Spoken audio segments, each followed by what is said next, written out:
दोस्तों इस लेसन में हम सीखने वाले एक्सेल के अंदर डेटा वैलिडेशन। काफ़ी काम की चीज़ है, काफ़ी कमाल की चीज़ है। कैसे, मैं आपको एक्सेल के अंदर दिखाना चाहूँगा। सबसे पहले तो मैं आपको बताना चाहूँगा कि भाई डेटा टैब में ये डेटा वैलिडेशन अवेलेबल रहता है। ऊपर डेटा टैब आपको दिखाई दे रहा है, इसमें आपको डेटा वैलिडेशन यहाँ पे इस तरह से दिखाई दे रहा है, राइट। अब आपको ये बड़ा दिखाई दे रहा है मेरे केस में। ऑफिस 365 अगर आप यूज़ करते हो तो ये छोटा आ जाता है, क्योंकि यहाँ पे ज़्यादा ऑप्शंस होते हैं तो यहाँ पे छोटा दिखाई देता है। लेकिन आइकॉन याद रखो, नाम याद रखो, डेटा वैलिडेशन आप यहाँ पे देख पाएंगे। अब इसका इस्तेमाल कैसे होता है ये प्रैक्टिकल एग्जाम्पल पे मैं आपको बताऊंगा, लेकिन एक छोटा एग्जाम्पल के लिए मैंने यहाँ पे डेटा लिया। पहले समझ लेते हैं इसे, फिर हम इस डेटा पे भी उसे अप्लाई करेंगे, राइट। सो एग्जाम्पल क्या है यहाँ पे, बेसिकली यहाँ पे एम्प्लॉय नेम्स मैं डेटा एंट्री ऑपरेटर को बोलने वाला हूँ कि भाई यहाँ पे एम्प्लॉय के नाम टाइप करो, यहाँ पे सिटीज टाइप करो, यहाँ पे डेजिग्नेशन टाइप करो। लेकिन हो सकता है कि वो पुणे सिटी यहाँ पे लिखे और नेक्स्ट टाइम पुणे का कभी वो पूना नाम लिख दे, मतलब नाम वो अलग अलग लिख सकता है एक ही सिटी के। तो आपको ऐसा नहीं चाहिए भाई, यार मेरे सिटीज़ तो पुणे मतलब 5 सिटीज़ है मेरे पास, या 6 है या 10 है, तो मैं इनको यहाँ पे रिस्ट्रिक्ट करना चाहता हूँ कि भाई इनमें से ही ये जो नाम है इनमें से ही यहाँ पे एंटर हो। दूसरी चीज़, यहाँ पे मैं एक ड्रॉप डाउन बनाना चाहता हूँ ताकि वो वहाँ से भी सिलेक्ट कर सकें। तो ये आप बना सकते हैं डेटा वैलिडेशन की मदद से। कैसे करना है डेटा वैलिडेशन मैं आपको बताता हूँ। आपको सिटीज़ कहाँ पे एंटर करनी है, आपको सिटीज़ कहाँ पे एंटर करनी है ये आपको ध्यान देना है। आपको यहाँ पे एंटर करनी है तो उसमें आपको ये पहले लोकेशन सेलेक्ट कर लेना है, राइट। तो आपको पूरे कॉलम में चाहिए तो पूरा बी कॉलम सेलेक्ट कीजिए, आपको इतने रेंज में चाहिए, आपको यही सेल में चाहिए तो यही सेल में क्लिक कीजिए। तो आप जितना सेलेक्ट करोगे उन सभी में वो ड्रॉप डाउन आने वाला है। तो मैं पूरा कॉलम लेता हूँ, बी कॉलम पे मैंने क्लिक किया तो पूरा ड्रॉप डाउन आ जाएगा, राइट। दिखाता हूँ मैं आपको। बी कॉलम पे मैंने क्लिक किया, डेटा पे ऑलरेडी क्लिक है, डेटा वैलिडेशन पे क्लिक है, एकदम सिंपल पहला एग्जाम्पल समझ रहे हैं। डेटा वैलिडेशन पे मैंने क्लिक किया, उसके बाद यहाँ पे एक डायलॉग बॉक्स आता है, जूम कर लेते हैं। इस डायलॉग बॉक्स में सेटिंग्स है, इनपुट मैसेज है, एरर अलर्ट्स, ऐसे 3 ऑप्शन है। इनको डिटेल में समझ लेंगे। पहले सेटिंग्स देख लेते हैं। सेटिंग्स में नीचे आएंगे, वैलिडेशन क्राइटेरिया अलाउ, कि भाई यहाँ पे जो रेंज हमने सिलेक्ट की है ना, इस रेंज में आप क्या अलाउ करना चाहते हैं वो पूछ रहा है। मैं यहाँ पे एनी वैल्यू अलाउ करूँगा, बेसिकली एनी वैल्यू रहता है, यहाँ पे कुछ भी टाइप कर सकते हैं। लेकिन अब मैं वैलिडेशन देना चाहता हूँ, डेटा का वैलिडेशन, कि भाई यही डेटा वैलिड हो, बस इस सेल में आप यही टाइप करो। इसका मतलब यही होता है, डेटा वैलिडेशन का मतलब यही है कि भाई आपने जो रेंज अभी सिलेक्ट की है बी कॉलम, इसके अंदर किस टाइप का डेटा आप अलाउ करना चाहते हैं। तो एनी वैल्यू तो अभी पहले से बाय डिफ़ॉल्ट वही रहता है कि भाई आप कुछ भी वैल्यू टाइप करो, यहाँ पे नंबर टाइप करो, टेक्स्ट टाइप करो, यहाँ पे कुछ भी। लेकिन अब मैं रिस्ट्रिक्ट करना चाहता हूँ, मैं यहाँ पे लेना चाहता हूँ लिस्ट, राइट। यहाँ पे मैं लिस्ट लेना चाहता हूँ, एनी वैल्यू नहीं रखूँगा। एनी वैल्यू की जगह मैं एक वैलिडेशन रूल अप्लाई करना चाहता हूँ, वो है लिस्ट। लिस्ट करने के बाद यहाँ पे आपको सोर्स पे आना है, इसे स्किप कर दो, ये इग्नोर ब्लैंक और सेल ड्रॉप डाउन छोड़ दो। यहाँ पे आना है आपको, बस पहले आपको यहाँ पे रखना है सोर्स में कर्सर, क्योंकि हमें लिस्ट लेनी है ना फिलहाल। तो यहाँ पे इसमें ये जो सेक्शन है ये बाद में चेंज करेंगे, कैसे होगा मैं आपको बताता हूँ। बट यहाँ पे सोर्स में कर्सर अभी रखो, यहाँ पे, राइट। सोर्स में कर्सर रखने के बाद आप वो लिस्ट सिलेक्ट कर लो, ये रहा, और आप ओके करो। ये लिस्ट है ना, पुणे नागपुर वगैरह सब जो भी है, सेलेक्ट कर दिया है। और यहाँ पे आप कर्सर अभी क्लिक करो। अभी आपको कुछ चेंजेस नज़र नहीं आएंगे, लेकिन जैसे आप यहाँ पे क्लिक करोगे एक छोटा सा ड्रॉप डाउन आ रहा है, राइट। ओके, जूम करके मैंने आपको दिखाया। यहाँ पे क्लिक कीजिए पुणे, यहाँ पे ड्रॉप डाउन में क्लिक कीजिए मुंबई, यहाँ पे ड्रॉप डाउन में क्लिक कीजिए दिल्ली, यहाँ पे ड्रॉप डाउन में क्लिक कीजिए सूरत, राइट। इस तरह से आप सिलेक्ट कर सकते हैं। अगर आप पुणे का पुना टाइप करने जाओगे, ओके, तो भैया यहाँ पे आप देख पाओगे कि भाई पूना नहीं होगा। The value doesn't match the validation, data validation restriction defined for this cell. तो आप यहाँ पे रिट्राई करो और दूसरा टाइप करो, या इसे कैंसिल करो और दूसरा यहाँ पे ड्रॉप डाउन से सिलेक्ट कर लो। Oh Pune, it should be Pune. तो यहाँ पे डेटा एंट्री ऑपरेटर से मिस्टेक नहीं होगी, ये तो आपको क्लियर हो चुका होगा कि भाई वो कुछ और नहीं टाइप कर सकता, राइट। तो ये सूरत का वो सूरत नहीं बिगाड़ सकता, आई मीन सूरत नाम नहीं बिगाड़ सकता, सूरता या कुछ और नहीं कर सकता, होता है कभी कभी। तो ये ऐसा इसलिए करना है आपको क्योंकि डेटा एंट्री ऑपरेटर से ये गलती ना हो और आपके पास वो सिटीज़ और फास्ट भी आ जाए। यहाँ से ड्रॉप डाउन से आप सिलेक्ट भी कर सकते हैं। अब मैंने लिस्ट आपको बताया, तो वैसे आप डेजिग्नेशन लिस्ट के लिए भी कर सकते हैं। सिलेक्ट कीजिए, फटाफट बताता हूँ। डेटा वैलिडेशन, यहाँ पे लिस्ट, अब आपको समझ में आएगा, कर्सर यहाँ पे रखना है। लिस्ट आपके पास यहाँ पे है, आपने उतनी लिस्ट सिलेक्ट कर ली। अच्छा, आपका कहना होगा कि सर मैं यहाँ पे बाद में भी ऐड करना चाहूँगा तो वो ऐड होनी चाहिए। तो आप यहाँ पे ऐसे ब्लैंक भी 2-4 ले सकते हैं, राइट। यहाँ पे ब्लैंक लेके बाद में यहाँ पे ओके कीजिए। अब यहाँ पे ड्रॉप डाउन में देखेंगे ना, तो इधर नीचे आपको कुछ ब्लैंक भी मिल रहे हैं, जैसे कि आप ऊपर से मैनेजर वगैरह ले रहे हैं, लेकिन अभी आपको लगता है कि यहाँ पे आपने आगे कुछ ऐड कर दिया, जैसे आपने पियोन को ऐड कर दिया, तो वो लिस्ट में ऑटोमेटिकली अपेयर हो जाएगा, क्या बात है, राइट। तो ये एक चीज़ आप कर सकते हैं, ऐसा ड्रैग भी कर सकते हैं and you can change it like this. तो ये आपको पता चला। चलो अभी इसके अलावा तो कोई दूसरा नाम इस लिस्ट में इंटर होने वाला नहीं है, राइट। अब जेंडर में, अब सपोज यहाँ पे जेंडर दिखाता हूँ, मोबाइल नंबर बाद में बताता हूँ, पहले जेंडर देख लो। डेटा वैलिडेशन में जाओ, डेटा वैलिडेशन में यहाँ पे हम जाके इसे लिस्ट ही ले रहे हैं, लेकिन मैंने कहीं पे जेंडर की लिस्ट नहीं टाइप की, क्योंकि जेंडर की इतनी बड़ी लिस्ट है नहीं मेरे पास। तो मैं यहाँ पे टाइप भी कर सकता हूँ, मेल कोमा फीमेल। देखिए मेल कोमा फीमेल, इस तरह से आप यहाँ पे टाइप कीजिए, ओके कीजिए and now you can check it out. तो कोमा देना मत भूलिए, वहाँ पे कोमा देंगे तो भैया ये प्रॉपर आ जाएगा, राइट। सो आपको आइडिया आ चुका होगा कि भाई ये कैसे काम करता है डेटा वैलिडेशन। अब मुझे मोबाइल नंबर के लिए रिस्ट्रिक्शन रखना है, क्योंकि डेटा एंट्री कर ऑपरेटर जो है वो 9 नंबर का, 9 डिजिट का, मतलब 9 डिजिट का मोबाइल नंबर एंटर करेगा। हमारे इंडिया में 10 डिजिट का मोबाइल नंबर होता है, वो 9 करेगा, 8 करेगा, 7 करेगा, कुछ भी कर सकता है। तो वो सपोज़ वो अभी डेटा एंट्री कर रहा है, अभी 9, 8 जो भी नंबर है, तो उसने इतना 9 नंबर ही डाल दिए, ये जो 9 है 8 ही नंबर डाल दिया मैंने तो फिलहाल। तो 8 नंबर डाल दिया तो ये तो मोबाइल नंबर नहीं है, तो there should be error, like कुछ होना चाहिए वहाँ पे गड़बड़। ओके, तो गड़बड़ है बेसिकली डेटा में, तो आप यहाँ पे इसे सेलेक्ट कर लो। फिर हम जाएंगे डेटा वैलिडेशन में। मैं चाहता हूँ कि इस मोबाइल नंबर कॉलम में, ये जो मोबाइल नंबर कॉलम है, इसमें खाली मोबाइल नंबर ही एंटर हो 10 डिजिट का, 10 डिजिट का बेसिकली। तो हम क्या करेंगे, यहाँ पे ऑप्शन है आपके पास बहुत सारे, राइट। तो हम यहाँ पे टेक्स्ट लेंथ सेट करेंगे। देखिए ऑप्शंस क्या क्या है। ऑप्शन में आप लिस्ट ले सकते हैं, आप डेसिमल प्लेसेस का रिस्ट्रिक्शन रख सकते हैं, होल नंबर कि भाई ये पर्टिकुलर नंबर होना चाहिए, राइट। होल नंबर अगर आप लेते हो और आप डिसाइड करते हो कि भाई बिटवीन दिस टू दिस ये नंबर होना चाहिए, या फिर ग्रेटर दैन, लेस दैन, ऐसा आप सेट कर सकते हैं। बहुत सारे ऑप्शन है। तो फिलहाल अगर मैं होल नंबर लेता हूँ, मैं एग्जांपल के लिए बताता हूँ, होल नंबर लेता हूँ और मैं चाहता हूँ कि होल नंबर रहना चाहिए 10 से लेकर 99 में ही नंबर टाइप हो, उसके ऊपर का नहीं, उसके नीचे का नहीं। मिनिमम 10, मैक्सिमम 99, एग्जाम्पल बता रहा हूँ, मिनिमम 10, मैक्सिमम 99। तो अगर मैं यहाँ पे 5 एंटर करूँ तो यहाँ पे कुछ मैसेज आ रहा है, this value does not match the data validation restriction defined for this cell. जो डेटा वैलिडेशन रेस्ट्रिक्शन डिफाइन किया है ये मैच नहीं हो रहा है, राइट। अब यहाँ पे मैं 13 टाइप करता हूँ, एक्सेप्टेड, क्योंकि 10 के ऊपर है ना, मिनिमम 10 है, तो 10 accept, okay. 9 will not be accepted, right। यहाँ पे एरर आ जाएगा, but 99 will be accepted, 100 will not be accepted, right। तो ये है डेटा वैलिडेशन बेसिकली। तो यहाँ पे डेटा वैलिडेशन में मैं ये वाला रूल मोबाइल नंबर को सेट नहीं करना चाहता हूँ, मोबाइल नंबर को टेक्स्ट लेंथ वाला रूल सेट करूँगा, क्योंकि मैं चाहता हूँ मिनिमम और 10 और मैक्सिमम भी 10 कैरेक्टर है, बिटवीन। मैं यहाँ पे बिटवीन ही रखूँगा, मिनिमम भी 10 और मैक्सिमम भी 10 ही रखूँगा। 10 कैरेक्टर्स जो भी नंबर्स है या भी जो भी यहाँ पे टेक्स्ट लेंथ है 10 होनी चाहिए। तो अगर आप यहाँ पे 10 अल्फ़ाबेट या नंबर जो भी है, अल्फ़ाबेट तो नहीं करना है हमें, नंबर ही टाइप करने हैं। सो मैं टाइप करता हूँ 98121212, 8 हो गए, 9 और 10 बराबर हो गया। अगर मैं यहाँ पे जाके F2 करता हूँ, F2 मतलब चेंज है, एडिट एक्टिव सेल, यहाँ पे मैं डबल क्लिक करूँगा तो भी ये चेंज होगा, या फिर इसको सिलेक्ट करके F2 करूँगा तो भी ये चेंज होगा। F2 याद रखिए, F2 जिस सेल को आपको एडिट करना है तो F2। ये मैं बता रहा हूँ शॉर्टकट की बीच बीच में बताता हूँ ताकि आप फास्टर एक्सेल मास्टर हो, फास्टर हो, राइट। सो यहाँ पे मैं एक और नंबर ऐड करता हूँ जो कि 11 डिजिट हो गया, ओहो, राइट। तो यहाँ पे आ रहा है, बट यहाँ पे एक प्रॉब्लम है। प्रॉब्लम क्या है, मतलब प्रॉब्लम ये जो मैसेज है ना इसके साथ है, ये मैसेज मुझे समझ में नहीं आ रहा है कि भाई ये रिस्ट्रिक्शन है इसमें, data validation restriction define for this cell does not match, है ना, this value does not match, ये value does not match, but restriction क्या है ये मुझे पता नहीं चल रहा है, यूज़र को नहीं पता चल रहा है। जैसे कि मैं डेटा एंट्री यूज़र हूँ, मुझे नहीं पता कि यार हाँ मोबाइल नंबर तो 10 डिजिट होना चाहिए, लेकिन रिस्ट्रिक्शन क्या है ये भी लिख के आ जाए यहाँ पे proper. So we can do that.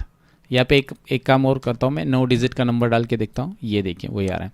So how we can do that, तो मैं यहाँ पे इसे फिर से सिलेक्ट करूँगा, यहाँ पे पूरे कॉलम को डेटा वैलिडेशन पे क्लिक करूँगा, ये डायलॉग बॉक्स आएगा। देखिए इसके ऊपर प्रैक्टिस करना ज़रूरी है, ये तभी आपको समझ में आएगा कि ये किस तरह से हम सेट कर रहे हैं। Practice makes man perfect. मैं बीच बीच में ये याद दिलाता हूँ, बहुत सारे लोग प्रैक्टिस ही नहीं करते, उनको लगता है सीख गए, आता है, हमें अभी आगे बढ़ते हैं। आगे नहीं बढ़ना है, प्रैक्टिस करना है। यहाँ पे मैंने आपको बताया था कि भाई यहाँ पे यूज़र को मैसेज पता चले कि भाई क्या एरर है, तो एरर यहाँ पे चेंज होगा आपका। ये इनपुट मैसेज है, ये भी बताता हूँ। पहले एरर देख लेते हैं।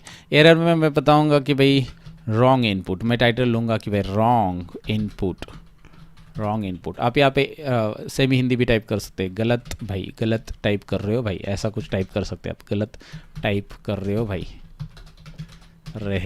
भाई, ओके। यहाँ पे लिख सकते हैं number should be between sorry, mobile number should be 10 digit. Mobile number Hindi जो भी आप जैसे भी टाइप करना चाहते हैं, mobile number should be 10 digit. अगर आप हिंदी में टाइप करना चाहते हैं, आप हिंदी में भी टाइप कीजिए। अगर आपने इंग्लिश में टाइप करना चाहे तो वो भी होगा, मतलब इंग्लिश तो होगा ही होगा। So mobile number should be 10 digit. गलत कर रहे हो भाई, ऐसा मैंने लिख दिया, सेम हिंदी। और यहाँ पे एक और चीज़ है, ये जो है स्टॉप है, स्टॉप, अर्निंग और इन्फॉर्मेशन, ऐसे 3 ऑप्शन है। मैं स्टॉप ही रख रहा हूँ फिलहाल, हम देखते हैं पूरा डिटेल में सीखें। इन्फॉर्मेशन, ऐसे 3 ऑप्शन है। मैं स्टॉप ही रख रहा हूँ फिलहाल, हम देखते हैं पूरा डिटेल में सीखेंगे, एक एक चीज़ को पकड़ पकड़ के। ओके कर रहा हूँ मैं। और मैं अभी दिखाता हूँ कि भाई यहाँ पे मैं गलत कुछ भी टाइप करता हूँ तो गलत टाइप कर रहे हो भाई, रॉन्ग इनपुट टाइटल आ चुका है, गलत टाइप कर रहे हो, स्टॉप का सिंबल आ चुका है। और यहाँ पे रिट्राई और कैंसिल, ये 2 बटन आ रहे हैं। हेल्प की तरफ जाने की जरूरत नहीं, वो एक्सेल हेल्प बताता है कि भाई आपको डेटा वैलिडेशन के बारे में पता नहीं तो यहाँ से पता कर लो कि भाई ये क्यों आ रहा है मैसेज। सो रिट्राई करेंगे और यहाँ पे प्रॉपर 10 डिजिट का टाइप कर दो कोई भी मोबाइल नंबर यहाँ पे, तो आप देख पाएंगे वो एक्सेप्टेड है। तो चलो, ये तो आपको क्लियर हो चुका होगा किस तरह से करना है। अब मैं आपको बताता हूँ कि भाई यहाँ पे मैसेज जो है वो क्या काम का होता है और ये तीनों क्या काम के होते हैं। ये अर्निंग अगर मैं रखता हूँ, ओके, तो यहाँ पे अर्निंग बताएगा। अगर आपने गलत मोबाइल नंबर एंटर किया तो यहाँ पे अर्निंग बताएगा और आपको एक ऑप्शन देगा कि भाई ये मोबाइल नंबर आपको एक्सेप्ट करना है क्या। जैसे आपको किसी का लैंडलाइन भी एक्सेप्ट करना है, वो 8 डिजिट का रहता है, आई थिंक सो वो आपको यहाँ पे ऐड करना है तो आप येस कर सकते हैं। मतलब आपको यहाँ पे मैन्युअली अगर कोई है ना किसी को येस करा देना है तो आप यहाँ से येस कर सकते हैं, जो कि ये नंबर यहाँ पे एक्सेप्ट होगा। नो करेंगे तो ये एक्सेप्ट नहीं होगा। लेकिन अगर आप यही नंबर एक्सेप्ट करना चाहते हैं, जैसे ये लैंडलाइन नंबर आपने डाला है और आप इसे एक्सेप्ट करना चाहते हैं, येस, ये एक्सेप्ट हो जाएगा। तो ये अर्निंग आपको बस अर्निंग देता है कि आपने गलत एंटर किया है, आप उसे एक्सेप्ट भी कर सकते हैं, वो एक ऑप्शन देता है आपको यस का। और तीसरा ऑप्शन है इंफॉर्मेशन। इंफॉर्मेशन, ये आई का सिंबल दिखाई दे रहा है, ये बताएगा जैसे आप गलत टाइप करते हो कुछ भी, ये बताएगा कि गलत टाइप कर रहे हो, फिर आप ओके करोगे तो ये एक्सेप्ट हो जाएगा, अगर आप कैंसिल करोगे तो एक्सेप्ट नहीं होगा। सो यहाँ पे यस नो नहीं आएगा, लेकिन ये डायरेक्टली ओके, मतलब ठीक है, चलो अच्छा है। जैसे मैंने ये नंबर टाइप किया, एंटर, और फिर मैं दोबारा एंटर करूँगा, चलो आगे बढ़ना है, एंटर, दोबारा एंटर करूँगा, ठीक है, ये नंबर गलत है तो कोई प्रॉब्लम, मुझे बस अर्निंग बताएगा। तो ये चीज़ खाली मोबाइल नंबर पे अप्लाई होती है ऐसा नहीं है, सब जगह पे आप अप्लाई कर सकते हैं। यहाँ पे ढेर सारे अलग अलग वैलिडेशंस रूल आप अप्लाई करके आपके डेटा को एकदम प्रॉपर सिस्टमेटिक वे से डेटा एंट्री के लिए बना सकते हो। डेटा एंट्री के काम की चीज़ है ये, ओके, जो डेटा एंट्री ऑपरेटर उसके लिए आप ऐसा रेस्ट्रिक्शन लगा के दो। अब ये तो हो गया। अब दूसरी चीज़ ऐसी कि यहाँ पे मोबाइल नंबर कर्सर पे अभी मुझे क्या करना है, मुझे जो डेटा एंट्री ऑपरेटर उसको हर एक चीज़ बतानी नहीं है, तो या फिर इस कॉलम को या फिर ये मोबाइल नंबर पे जैसे वो कर्सर रखे तो इसमें क्या एंटर करना है उसकी एक इंस्ट्रक्शन पॉपअप हो जाए, राइट। इसमें मैं कर्सर क्लिक करूंगा, अभी ये तो इजीली है, डेजिग्नेशन में क्या एंटर करना है सबको पता है, लेकिन ऐसे कुछ कॉलम है वहाँ पे क्या एंटर करना है उसको पता नहीं है, तो जैसे वो कर्सर रखे वो पता चल जाए। तो मैं डेटा वैलिडेशन में क्लिक करूंगा और मैं यहाँ पे क्या करूंगा, सिंपल है, यहाँ पे एक इनपुट मैसेज जो है वो मैं यहाँ पे सेट करूंगा कि भाई इनपुट मैसेज मुझे इसके लिए ये सेट करना है, मोबाइल नंबर या टाइटल जो भी, mobile number enter 10 digit, mobile number enter 10 digit mobile number here. ऐसे कुछ इंफॉर्मेशंस उस कॉलम से रिलेटेड, जो डेटा एंट्री उस कॉलम में होनी चाहिए उससे रिलेटेड आप एक इंफॉर्मेशन दोगे। अब मैं जैसे उस सेल पे जाके क्लिक करूँगा, राइट, आप ये पूरे सेल्स के लिए मत दो क्योंकि वो थोड़ा सा बीच बीच में इरिटेट करेगा। जिन जिन कॉलम्स को आपको लगता है या जिन जिन कंटेंट को आपको लगता है वो आप यहाँ पे दे सकते हैं ईजीली इस तरह से। अभी इसको नहीं है तो नहीं आएगा, इस पे दिया है तो ये आ जाएगा, मोबाइल नंबर दिखाई दे रहा है तो यूज़र को तुरंत पता चल जाएगा कि भाई यहाँ पे हमें मोबाइल नंबर ही एंटर करना है, राइट, समझ में आपको। तो ये मुझे बताना है कि भाई डेटा वैलिडेशन के साथ ये चीज़ें हम कर सकते हैं। इनपुट मैसेज है, एरर अलर्ट है और सेटिंग्स भी है। सेटिंग्स में जाकर टेक्स्ट लेंथ मैंने आपको बताया और ये बाकी सारी चीज़ें, होल नंबर भी मैंने आपको दिखाया कि किस तरह से आप सेट कर सकते हैं, राइट। आप चाहिए तो अपना खुद का यहाँ पे लिस्ट बनाओ, टाइप करो यहाँ पे खुद से, ऐसा आप ले सकते हैं। डेट एंड टाइम का भी रेस्ट्रिक्शन से यहाँ पे आप कर सकते हैं। सो डेटा वैलिडेशन से इस तरह से चीज़ें होती है। अब मुझे एक प्रैक्टिकल एग्जांपल में डेटा वैलिडेशन यूज़ करना जानना है, तो आइए यहाँ पे आते हैं। ये दिखाई दे रहा है 6 नंबर सीट डेटा वैलिडेशन हम सीख रहे हैं। एग्जाम्पल में चीज़ें मैंने बताई जो कि प्रैक्टिस फाइल में आपको मिल जाएगी। एंड यहाँ पे मैं क्या करना चाहता हूँ, यहाँ पे देखिए अभी मेरे पास अभी ऐसे 1 से लेकर जो भी डेट है पूरा का पूरा महीने का, और मैं यहाँ पे प्रेजेंटी एब्सेंटी का एक ये बनाना चाहता हूँ। तो मैं इन पूरे के पूरे एम्प्लॉयज़ को, कितने हैं भाई, अरे बहुत ज़्यादा है, ओके। तो एक काम करते हैं हम लोग, we can go for like shift right, इस तरह से एक चीज़ है। आपको पूरा पूरा ये ब्लैंक सेलेक्ट करना है तो बहुत टाइम जाएगा। एक देखिए कंट्रोल डाउन एरो प्रेस करो, कितने हैं टोटल, 89 रोज़ है लगभग, ये दिखाई दे रहा है। तो पूरा का पूरा रोज आपको एक साथ ऐसा सिलेक्ट करना है, तो मैं तरीका क्या इस्तेमाल करता हूँ, मैं डायरेक्टली यहाँ पे कर्सर रखूँगा, ये लेके लास्ट कॉलम में, और डायरेक्टली 89 रोज़ पे जाओ। आप डायरेक्टली 89 रोज़ पे जाओगे तो भी चलेगा, और वहाँ से कंट्रोल शिफ्ट और अप एरो सिलेक्ट करो, या फिर यहाँ से ही रखो पहले वाले पे, कंट्रोल शिफ्ट राइट एरो करोगे तो ये पूरा का पूरा राइट जाएगा। खाली शिफ्ट और राइट एरो प्रेस करो, शिफ्ट और राइट एरो, उसके बाद शिफ्ट और डाउन एरो प्रेस करो। इस तरह से आप सिलेक्ट करते जा सकते हैं फास्ट। तो ये एक तरीका एक्चुअली, कैसे कि ये ब्लैंक सेल सी है, राइट, ये ब्लैंक सेल है तो आपका सिलेक्शन ऐसा हो जाएगा। एक तरीका ऐसा है, लेकिन इसमें बहुत ज़्यादा रोज़ है आपके, और ब्लैंक सेल सी खाली सिलेक्ट होना चाहिए। जैसे 89 है तो ठीक है, आप यहाँ पे कर सकते हैं। आपके 1000 है, 10,000 है, तो क्या करेंगे, इसके लिए मैं आइडिया देता हूँ आपको। यहाँ पे आप प्रेस करोगे, एम्प्लॉय नेम पे कर्सर रखोगे, control shift down arrow press करोगे, फिर control shift right arrow press करोगे, राइट। अब क्या हो रहा है, सब तो सिलेक्ट हो गया है, लेकिन यहाँ पे देखिए कर्सर कहाँ पे रखा था, एम्प्लॉय नेम पे, पहले control shift down arrow, control shift right arrow, उसने जो कंटेंट जहाँ तक है वहाँ तक सिलेक्ट कर लिया बराबर। लेकिन प्रॉब्लम क्या है कि इसमें डेटा वैलिडेशन नहीं लगाना है और इसमें भी नहीं लगाना है, आपको खाली ब्लैंक पे लगाना है इसी में, राइट। तो आप इसमें कैसे करोगे, इसमें एक कंट्रोल जी ऑप्शन है जहाँ पे जाकर ब्लैंक्स आप सिलेक्ट कर सकते हैं। इसमें जो ब्लैंक्स है वो आपको सिलेक्ट करने हैं, तो आप कंट्रोल जी में जाओ, स्पेशल में जाओ, और यहाँ पे बोलो भाई ब्लैंक्स, इस सिलेक्शन में ब्लैंक्स। ओहो क्या बात है, इस सिलेक्शन में खाली ब्लैंक्स ही आ जाएंगे। तो ये एक तरीका यूज़ करो, control G blanks, go to होता है, कंट्रोल जी में जाकर स्पेशल, फिर यहाँ पे स्पेशल में जाकर यहाँ पे देखिए ब्लैंक, कंट्रोल जी याद रखिए, जी बराबर प्रोनाउंस कर रहा होगा मैं। और यहाँ पे फिलहाल तो अब हम लेंगे डेटा वैलिडेशन का ऑप्शन। डेटा वैलिडेशन सिलेक्शन का तरीका मैंने आपको बताया यहाँ पे। सो डेटा वैलिडेशन में जाते हैं, लिस्ट यहाँ पे लेते हैं। मैं चाहता हूँ प्रेजेंट या एब्सेंट, तो पी है तो प्रेजेंट मतलब प्रेजेंट आएगा, राइट, या प्रेजेंट है तो पी, ऐसा हम लिखेंगे। एब्सेंट के लिए हम ए या ए बी डाल देते हैं। सीक लीव तो एस एल देते हैं।